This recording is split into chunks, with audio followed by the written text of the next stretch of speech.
I was halfway through slicing the pie when Monica said it, loud enough that everyone at the table could hear. "I don't let my kids near hers. Bad blood runs strong." I froze. For a second, I thought I'd misheard. But then my mother, without even looking up from her plate, nodded and added, "Father, like child." I didn't say a word. I looked over at my son, Caleb. He was 8, sitting at the corner of the table with his fork still in the air, his little legs swinging under the chair. He had been quiet all evening, like always, coloring in the corner, being polite, asking to be excused before leaving the table. He looked at me. I could see it in his eyes. He'd heard everything. And then, before I could say anything, he stood up. His chair scraped the floor with a sound that made everyone turn. He looked around the table. First at Monica, then at my mother, then at me. Then he said calmly, clearly, "If I'm the problem, then why did Daddy leave me a letter and not her?" That was it. No yelling, no crying, just those words. The entire table went silent. Even Monica didn't know what to say, and I stood there holding a half-sliced pie, feeling like my 8-year-old son had just done something I hadn't been brave enough to do in years. He made them see him, and me, and everything they had refused to admit. And in that moment, I realized something. The blood running through my son wasn't bad, it was strong, and it was nothing like theirs. We were halfway through March when the invitation came, a text from my brother Lance that said, "Mom's birthday dinner next Sunday. She wants everyone there, just a small family thing." No emojis, no warmth, just an obligation sent through a screen. I stared at the message for a while before responding. I even asked Caleb if he wanted to go, hoping he'd say no, but he looked up from his book and said, "Is Grandma going to have that chocolate cake again?" I nodded. He smiled. "Then yeah, I like the cake." He had no idea what that house held. Or maybe he did, but being 8, he still believed that kindness could fix cold hearts. I used to believe that too. 3 years earlier, my husband Jason had died from a heart attack. It happened in our driveway on a Tuesday afternoon while he was helping Caleb ride his bike without training wheels. One second he was laughing, the next he was on the ground, and everything we knew changed forever. Jason wasn't perfect. He had a complicated past, especially in the eyes of my family. He'd made mistakes when he was younger, fights, some jail time, things he owned and outgrew. But to me, he was loyal, loving, and gentle in all the ways that mattered. To Caleb, he was everything. After the funeral, my family pulled away. They said all the right things in public, but in private, I could feel the shift. Phone calls became less frequent. Invitations stopped. When I did bring Caleb around, there was always this subtle distance. The cousins wouldn't play with him. Monica would gather her kids the second he walked into the room. My mother avoided conversations about Jason entirely, as if refusing to speak his name could erase the fact that he was once part of our lives. Still, I kept trying. I told myself family was complicated, that they were grieving in their own way. I excused the silences, the stares, the way Monica always referred to my marriage as that chapter. This time, for the birthday dinner, I dressed Caleb in the shirt my mother had given him last Christmas. He had never worn it before, not because he didn't like it, but because it still had the price tag on it. A forgotten gift in a bag of half-effort and obligation. He looked good, though, bright blue with little airplanes across the chest. I even got him to comb his hair. The drive took nearly 4 hours. The whole way, Caleb talked about the cake. He asked if Grandma would let him blow out the candles, too. I didn't have the heart to say she might not even let him help cut it. We pulled into the driveway of my childhood home just before sunset. It looked exactly the same. White siding, cracked front steps, the smell of overwatered grass hanging in the air. Familiar and strange all at once. Lance greeted us at the door. A half smile, a quick side hug, no real eye contact. Monica stood behind him, arms crossed, eyes scanning Caleb like she was checking for signs of something broken. Her twin daughters clung to her legs, whispering about what rooms they'd go play in. "Hey, Caleb," Monica said in that too-sweet tone she used when talking to animals or people she didn't respect. "You've gotten so big." Caleb smiled and said thank you. Then he whispered to me, "Can I go draw?" I nodded, and he made his way to the little kid's table near the window, pulled out his notepad and crayons, and got to work. Dinner was roasted chicken, mashed potatoes, green beans, and quiet tension, the kind that hums underneath polite conversation. Lance talked about his new car. Monica went on about the girls' ballet class. Evelyn, my mother, commented on the weather and how it was better than last year. No one asked how I was. No one asked how Caleb was adjusting to third grade or if he still missed his dad. I watched him out of the corner of my eye the entire time. He was drawing something with careful detail. When I walked past, I saw it was a picture of a man and a boy flying kites in a park. Jason used to do that with him. Even now, he remembered the colors of the kites, one red, one yellow. The birthday candles came out after dinner. My mother didn't invite Caleb to help blow them out. Clapped politely anyway. And I kept thinking, maybe I was overreacting. Maybe they just didn't know how to handle grief. Maybe this was the best they could give. Then Monica turned to Evelyn and said the words that shattered every excuse I had ever made for them. I don't let my kids near hers. Bad blood runs strong. That's when I knew. They weren't confused. They weren't distant because they didn't know how to help. They had made a decision. They had decided that because of who Jason was, because of what they believed about him, Caleb didn't deserve their love. And what made it worse, what made it feel like a punch to the chest, was that my mother agreed. That was the moment everything shifted. All the silent treatments, all the awkward visits, all the passive judgment suddenly had a voice. Clear, cruel, unapologetic. I looked at Caleb. His crayon had stopped moving. His hand rested on the table, and even though his back was to us, I knew he had heard every word. That dinner was the last time I walked into my mother's house without a boundary, because Caleb didn't deserve their shame, and I had spent too long trying to earn love from people who only knew how to judge. I wanted to believe Caleb hadn't fully understood what Monica said. I hoped the words hadn't settled into him the way they were settling into me, cold and sharp and cutting right through my chest. But when I looked at him again, I knew. He was quiet still, staring down at his paper. The crayon in his hand was no longer moving. The lines he had been drawing stopped halfway through a tree. The table was silent for a few seconds after Monica's words. Lance didn't look up. My mother calmly cut into her chicken, like nothing had been said. The air in the room was thick with something unspoken, but not unintentional. This wasn't a slip. It was a verdict, one that had probably been talked about behind my back for years. Only now they finally said it out loud like they were daring me to react. I opened my mouth, but no words came. My throat felt tight. My hands trembled under the table. I wanted to defend him. I wanted to say, he is not his father, or how dare you judge an 8-year-old? But something inside me cracked instead. The betrayal wasn't just Monica's, it was my mother's silence. Her quiet nod was louder than anything Monica said. I looked at her. She didn't even glance in my direction, just reached for the salt. There was a story my mother used to tell when I was young, about how, when I was born, I didn't cry right away. The doctor had to tap my feet and rub my back. She'd say, "You came into this world stubborn, holding your breath until you were ready." She used to say it with a smile. I hadn't thought about that story in years, but it came to mind now, and I wondered if she still believed I was the same girl, someone who could be shaken into breathing, someone who'd fall in line if pressed hard enough. I wasn't that girl anymore, but I wasn't ready to speak yet either. I looked at Caleb again. He was watching them now. Not crying, not fidgeting, just watching. Like he was trying to understand who they really were. Monica took another sip of wine and leaned back in her chair, her voice casual, as if she were explaining something perfectly reasonable. I just think it's smart to be careful. Kids absorb everything. And with Jason's history, well, you never know what traits pass on. Temperament, impulse. My girls are sensitive. I almost laughed. Not because it was funny, but because of how calmly she wrapped cruelty in fake concern. Like she was the only one thinking ahead. Like she was the reasonable one in a room full of people too polite to admit what they believed. My mother still hadn't said a word to me, but then she added softly, almost like it was an afterthought. He's very quiet, just like Jason, always watching, always in his head. It was then I realized something that shook me. They weren't just judging Caleb. They were afraid of him.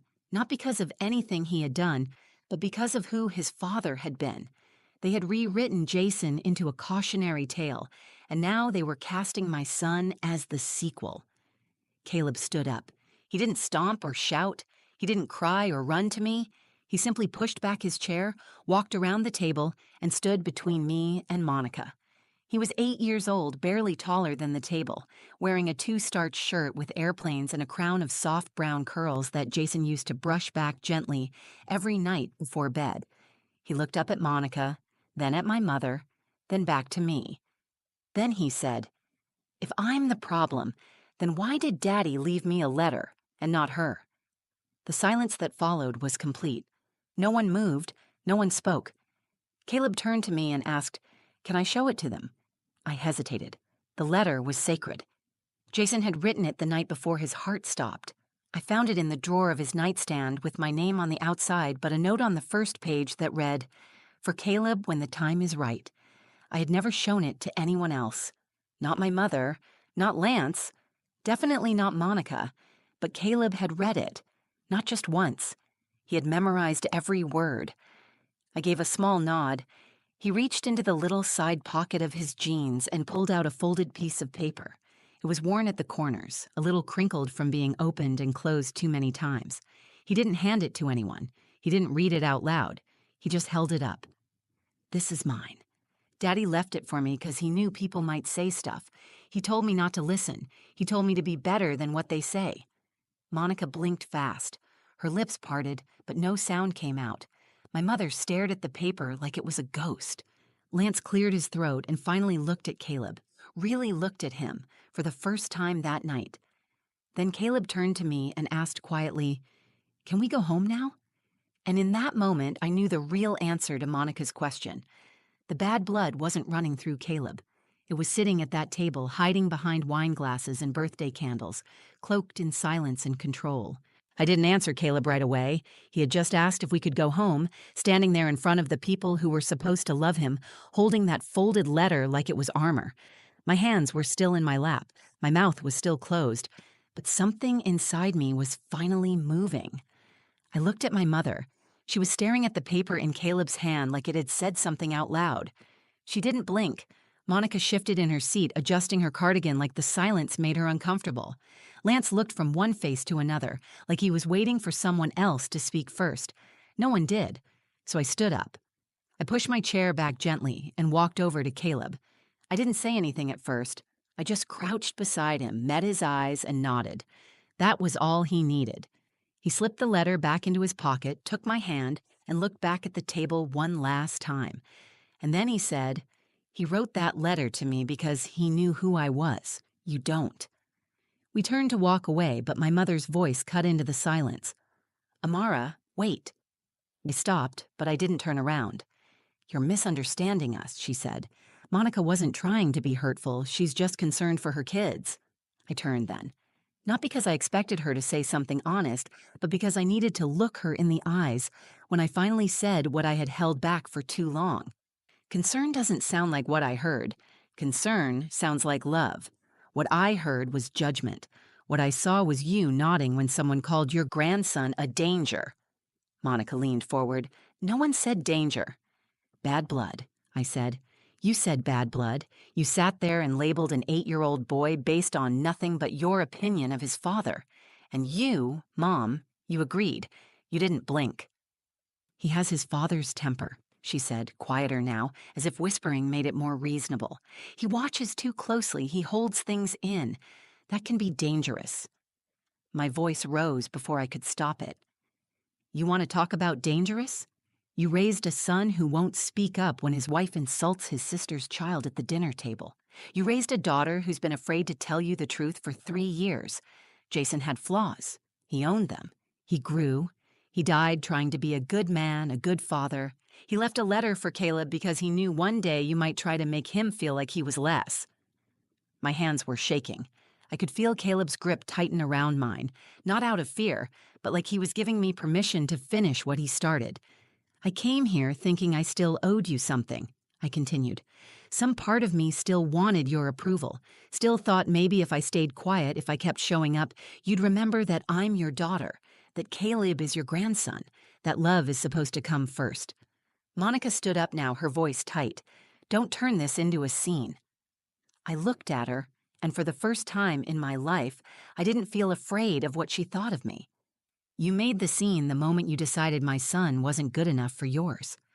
Lance opened his mouth but stayed quiet. His silence used to hurt. Tonight, it just confirmed everything I needed to know. I looked back at my mother one last time. You were wrong about Jason, and you're wrong about Caleb. I won't let your fears shape the way my son sees himself. Not anymore. She didn't answer. She looked down at her plate, then over at the birthday candles still burning quietly beside the cake. Caleb tugged my hand again, this time gently. We turned toward the door. We walked to the car without saying goodbye. As I buckled him into his seat, he looked up at me and said, "Did I do something wrong?" "No," I told him. "You did something brave." He looked out the window for a moment, then back at me. "Daddy would be proud?" I nodded. "He already is." I started the engine, but I didn't drive right away. I just sat there for a minute, looking at the house I grew up in, the people I had spent a lifetime trying to please. I realized I didn't feel guilt for walking away. I didn't feel regret. I felt relief. That night, I made a decision I should have made long ago. I chose my son over their comfort. I chose honesty over tradition. I chose to stop begging for a love that came with terms and silence and side glances. Caleb didn't need to change who he was. He needed to know he was enough, and it was my job to protect that truth, even if it meant burning bridges I once thought were sacred. So we drove away from the house, where blood was thicker than love, and I didn't look back. It wasn't until we were halfway down the highway that Caleb reached into his pocket and took out the letter again. He unfolded it slowly, smoothing it across his lap with both hands like it was a treasure map. I kept one eye on the road, but glanced at him through the rearview mirror. "You want me to read it again?" he asked. "I'd love that," I said. He cleared his throat and began reading the words he knew by heart. His voice was steady, soft but clear, and I could hear every word as if Jason were in the car with us. "Dear Caleb, if you're reading this, it means I'm not there to say it out loud, and I hate that. But I want you to remember something. You are not what people call you. You are not their fears or their assumptions. You are kind, you are good, and you are mine." He paused and looked up. "This part is my favorite." He looked back down and continued, "You will be like me in some ways. That's okay. You'll also be your own person. You'll be better than I was. That's what I wanted most. You are my reason to try, my reason to stay calm, my reason to change." Caleb folded the letter again and held it to his chest. I reached for his hand across the seat. He held on tight. That letter had saved me more than once. On nights when I felt buried by grief, on mornings when I woke up panicked, unsure of how to do it all alone. It reminded me that Jason had left more than pain behind. He had left purpose. He had left Caleb. And somehow, in the middle of all the noise and judgment and silence, our son had held on to the truth of who his father really was. The next morning, I got a message from Lance. He wrote, "I'm sorry for not speaking up last night. I should have said something. You're right about everything." I stared at it for a while. I believed he meant it, but I also knew that saying something privately, after the fact, wasn't the same as standing up in the moment. And I couldn't make room for that kind of quiet anymore. Not for Caleb, not for me. 2 days later, a small envelope arrived in the mail with no return address. It was postmarked from my mother's town. Inside was a short note, written in her familiar, neat handwriting. "I don't know how to be what you need. I never learned how to grieve in front of people. I judged Jason because I was afraid he would hurt you. I didn't know how to accept that he made you happy. And I never got to tell him that I saw how much he loved that boy. I saw it. Even if I didn't say it. Maybe one day Caleb will forgive me for not being the grandmother he deserved. Maybe one day you'll forgive me too." There was no signature. I held the letter for a long time before placing it in the back of the same drawer where I had once found Jason's. I didn't feel angry reading it, just tired. Tired of silence, tired of people apologizing in whispers when the damage had been done in front of an audience. That weekend, Caleb and I went to the park. The weather was warm, a soft breeze brushing against our faces. He brought his kite, the yellow one Jason had helped him pick out for his 5th birthday. It had sat in the closet for almost a year. When we got it into the air, Caleb ran across the grass, shouting, laughing, beaming. I watched him from the hill, sunlight in his hair, joy in every step. An older woman near me turned and smiled. "He's got a lot of energy." I smiled back. "He's got a lot of heart." And he did, despite everything that had been said, despite the people who looked at him and saw his father's shadow. Caleb carried light. He carried grace. He carried truth. I thought about how that dinner had changed everything. It had stripped away the illusion I'd been holding onto for years, that if I kept showing up, if I kept trying, things would get better. It had taken my son's voice to finally open my eyes, not to who my family was. I had always known that, somewhere deep down, but to who my son was becoming. He had stood up in a room full of adults and defended himself without anger, without bitterness, just truth. And that kind of courage doesn't come from blood, it comes from love. I sat on that hill and watched the kite dance above the trees. The string tugged gently in Caleb's hand as he ran, holding steady, refusing to let go. Jason would have been proud, not just of the boy, but of the mother standing behind him now, finally willing to let go of everything that had tried to keep them small. That night after the park, after the kite and the laughter and the wind in Caleb's hair, I tucked him into bed and sat beside him until his eyes began to close. He didn't say much, just held the edge of his pillow and whispered, "I'm glad we didn't stay at Grandma's." I asked him why. He blinked slowly and said, "Because home is where people like who you really are." That stayed with me.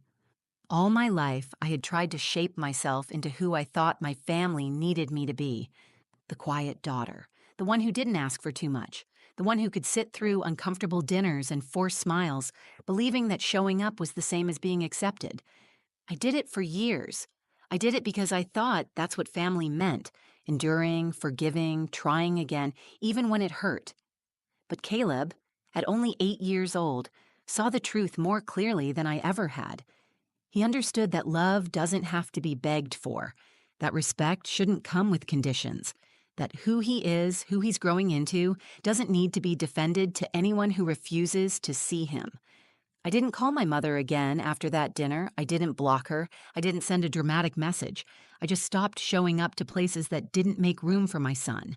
I stopped explaining my decisions. I stopped chasing a version of family that only existed in photographs. For the first few weeks, it was quiet. No texts, no phone calls, no unexpected visits. Then came holidays. A small envelope arrived on Thanksgiving with a card that said, "Thinking of you both." It was unsigned, but I knew who it was from. I placed it in a drawer and didn't reply. I used to believe silence meant failure, that cutting ties was a kind of defeat. But it wasn't. It was a boundary, one I had needed for a long time, one I had never known I was allowed to set. The truth is, you can love people and still walk away from them. You can grieve what should have been and still protect what actually matters. Caleb asked about Grandma sometimes. He asked if she would ever come visit him again. I told him, gently and honestly, she might. But next time, she'll need to come as someone who respects you, not someone who judges you. He nodded like he understood. He asked me once why people thought his dad was bad. I told him the truth. Because your dad made mistakes when he was young. He didn't grow up in a family that helped him be better. But when he met you, he changed. He learned to be gentle. He learned to show up. You helped him become someone good. Caleb smiled. So I helped him grow up? Yes, I said. You did. Jason may have died when Caleb was 5, but what he gave him was still living. It lived in the way Caleb spoke with empathy. It lived in how he listened. It lived in that letter, worn from being read and carried, a father's final gift to his son, a reminder that he was seen, that he was worthy, that someone believed in his future, and now so did I, not in a hesitant, fearful way, not in a way that braced for judgment or hoped for outside approval, but in a steady, certain way. The way a mother believes in the one person she would fight the world to protect. The best part is, we didn't stay angry. We didn't build our lives around the rejection. We didn't need to. Instead, we built new traditions. We made our own birthday dinners with Caleb's favorite mac and cheese. We celebrated the small wins: spelling tests, losing a tooth, finishing a new book. We created a home where he never had to shrink himself to fit. And I grew too. I learned how to say no without guilt, how to say yes to peace, how to recognize when love turns into control, and how to walk away before it breaks you. I learned that the loudest moment in a mother's life isn't when she yells in defense. It's when she listens to her child and lets his truth lead the way. That dinner wasn't the end of our relationship with my family. It was the beginning of clarity, the beginning of choosing presence over tradition, truth over pretense, and most of all, it was the beginning of teaching my son every single day that his worth isn't determined by their fears or my silence. It's defined by how he treats others, how he carries himself, and how bravely he speaks when it matters most. And the night he stood up at that table and said, "Why did he leave me a letter and not her?" was the night I stopped being afraid of what they thought and started becoming the mother he needed me to be. Not a quiet one, not a polite one, but a brave one. For him. Always for him. If this story moved you, if it reminded you of your own strength or someone you love, take a second to share it. Someone out there needs to hear they're not alone. Leave a comment below. Tell me your story, or just say hi. I read every single one. And if you believe in honest, real stories that don't sugarcoat life but still find the light in it, hit that like button. It helps more than you think. Don't forget to subscribe for more stories that speak the truth about family, healing, and learning to choose yourself without apology. Thanks for being here.